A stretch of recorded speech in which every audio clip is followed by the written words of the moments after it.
नमस्कार दोस्तों, स्वागत है आपका रेवा एकेडमी में। रिसेंटली दिल्ली से बहुत ही पॉजिटिव न्यूज़ आ रही है। जो अभी सेकंड सेरोलॉजिकल सर्वे हुआ था उसके डेटा रिलीज हो गए हैं और उसमें बताया गया है कि दिल्ली की जो 29% जनसंख्या है उसमें कोरोना वायरस के प्रति एंटीबॉडीज़ डेवलप हो चुकी हैं। इसका मतलब ये है कि ये जो 29% जनसंख्या है ये कभी न कभी कोरोना वायरस के संपर्क में आई थी और इनके शरीर ने इस वायरस से लड़ने के लिए एंटीबॉडीज़ डेवलप कर ली है। ऐसे लोगों की संख्या लगातार बढ़ रही है और इसका मतलब ये हुआ कि दिल्ली तेजी से हर्ड इम्यूनिटी की तरफ मूव कर रहा है। हम लोग देखेंगे कि हर्ड इम्यूनिटी होती क्या है, कैसे डेवलप होती है और इसके क्या क्या फ़ायदे हैं। हर्ड इम्यूनिटी या इसे हिंदी में सामूहिक प्रतिरक्षा कहा जाता है। जब किसी क्षेत्र की बड़ी आबादी में किसी विशिष्ट बीमारी के प्रति प्रतिरक्षा विकसित हो जाती है तो उस स्थिति को कहा जाता है कि इस आबादी में हर्ड इम्यूनिटी डेवलप हो चुकी है। देखते हैं हर्ड इम्यूनिटी कैसे डेवलप होती है। ये दो तरीके से डेवलप हो सकती है, प्राकृतिक और टीकाकरण के माध्यम से। प्राकृतिक तरीके में ये होता है कि हमारा शरीर अगर किसी बैक्टीरिया या वायरस के संपर्क में आता है तो हमारा शरीर उस बैक्टीरिया या वायरस से रक्षा करने के लिए एंटीबॉडीज डेवलप करता है और ये एंटीबॉडीज ऐसे बैक्टीरिया या वायरस जैसे पैथोजन को समाप्त कर देती है और हमारे शरीर की रक्षा होती है। लेकिन जब ये बैक्टीरिया या वायरस एक बार समाप्त हो जाता है उसके बाद भी ये एंटीबॉडीज हमारे शरीर में बनी रहती हैं और आगे इस प्रकार का कोई संक्रमण अगर हमारे शरीर में होता है तो उससे रक्षा की जाती है ऐसे एंटीबॉडीज के माध्यम से। जैसे जीका वायरस का जब आउटब्रेक हुआ था ब्राजील में, उसके 2 साल बाद ब्राजील की 63% पॉपुलेशन जीका वायरस के संपर्क में आ गई थी। इसकी वजह से ब्राजील में जीका वायरस के प्रति हर्ड इम्यूनिटी डेवलप हो गई थी। टीकाकरण में भी सेम प्रोसेस फॉलो की जाती है, लेकिन टीकाकरण में प्राकृतिक के स्थान पे हम लोग कृत्रिम रूप से या जानबूझ के हमारे शरीर में ऐसे बैक्टीरिया या वायरस को प्रवेश करवाते हैं। जब हमारे शरीर में हम लोग बैक्टीरिया या वायरस को प्रवेश करवाते हैं तो हमारा शरीर उसी प्रकार से एंटीबॉडीज डेवलप करता है इन बैक्टीरिया या वायरस से लड़ने के लिए।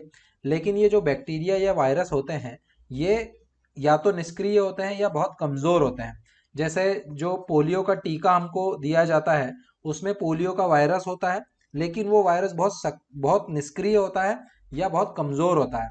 लेकिन फिर भी हमारा शरीर उसको वास्तविक मान के उसके प्रति एंटीबॉडीज डेवलप कर लेता है ताकि बाद में अगर इस प्रकार के वायरस का वास्तविक संक्रमण हमारे शरीर में होता है तो हमारा शरीर इस बीमारी से अपने आप को सुरक्षित रख सके।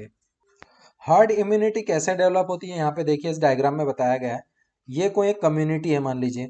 यहाँ पे अगर कोई बैक्टीरिया या वायरस प्रवेश जब शुरू में करता है तो शुरुआत में तो इस कम्युनिटी के लोगों में इस बैक्टीरिया या वायरस के प्रति कोई इम्यूनिटी नहीं होती या कोई एंटीबॉडीज़ नहीं होती।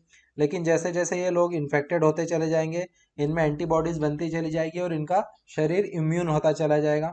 बाद में ऐसे लोगों की संख्या बढ़ना शुरू हो जाएगी और ये बैक्टीरिया ये जो वायरस है इसका प्रसार धीमा हो जाएगा और एक स्थिति ऐसी आएगी कि यहाँ के अधिकतर लोगों में एंटीबॉडीज डेवलप होने की वजह से इम्यूनिटी आ जाएगी और ये जो बैक्टीरिया या वायरस है इसको फैलने का रास्ता नहीं मिल पाएगा, क्योंकि जिन लोगों में ऑलरेडी इम्यूनिटी डेवलप हो चुकी है उनमें ये फिर से संक्रमण नहीं कर पाएगा और जिन लोगों में इम्यूनिटी डेवलप नहीं हुई है वहां तक ये पहुंच नहीं पाएगा। तो इस प्रकार ये जो कम्युनिटी है ये इस वायरस के प्रति सुरक्षित हो जाएगी। अब इसमें इस वायरस का प्रसार रुक जाएगा। हर्ड इम्यूनिटी कब प्राप्त होती है? ये निर्भर करता है रिप्रोडक्शन नंबर या R0 पर। R0 का मतलब होता है कि एक संक्रमित व्यक्ति कितने स्वस्थ लोगों को संक्रमित कर सकता है। अगर R0 की वैल्यू 1 है तो इसका मतलब है कि एक संक्रमित व्यक्ति अगले एक ही व्यक्ति को संक्रमित कर सकता है।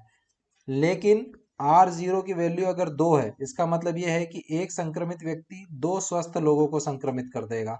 इस स्थिति में इस बीमारी का प्रसार बहुत तेजी से होगा। कोरोना वायरस के मामले में भी ऐसा ही हो रहा है, क्योंकि कोरोना वायरस के जो इनिशियल R0 था वो 2 से 3 था।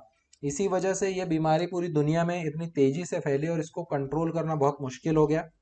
तो अगर कोरोना वायरस के लिए हर्ड इम्यूनिटी डेवलप करने की बात की जाए तो 50 to 67% आबादी में प्रतिरोधक क्षमता विकसित होना जरूरी है, तभी हम कोरोना वायरस के प्रति हर्ड इम्यूनिटी डेवलप कर पाएंगे। मतलब अगर किसी देश की जनसंख्या 100 करोड़ है तो वहां के कम से कम 50 से 67% लोगों में इस बीमारी के प्रति प्रतिरोधक क्षमता विकसित होना जरूरी है। सेरोलॉजिकल सर्वे क्या होता है? सेरोलॉजिकल सर्वे का यूज किया जाता है किसी बीमारी की कितनी व्यापकता है किसी क्षेत्र में, उसका पता लगाना है तो सेरोलॉजिकल सर्वे किया जाता है। और इसका पता कैसे लगाया जाता है? इस सर्वे में लोगों के अंदर एंटीबॉडीज की उपस्थिति का पता लगाया जाता है।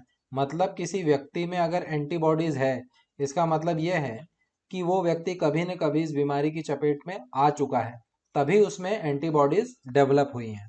सेरोलॉजिकल सर्वे में एलिसा टेस्ट किया जाता है।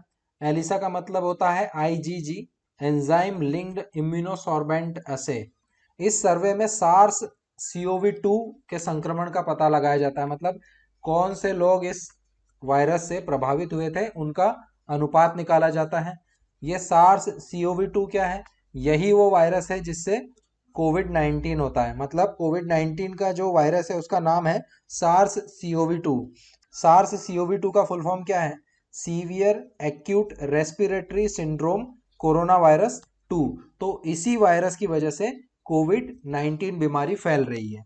तो ये थी हर्ड इम्यूनिटी के बारे में कुछ जानकारी। उम्मीद है आप लोगों को ये जानकारी पसंद आई होगी।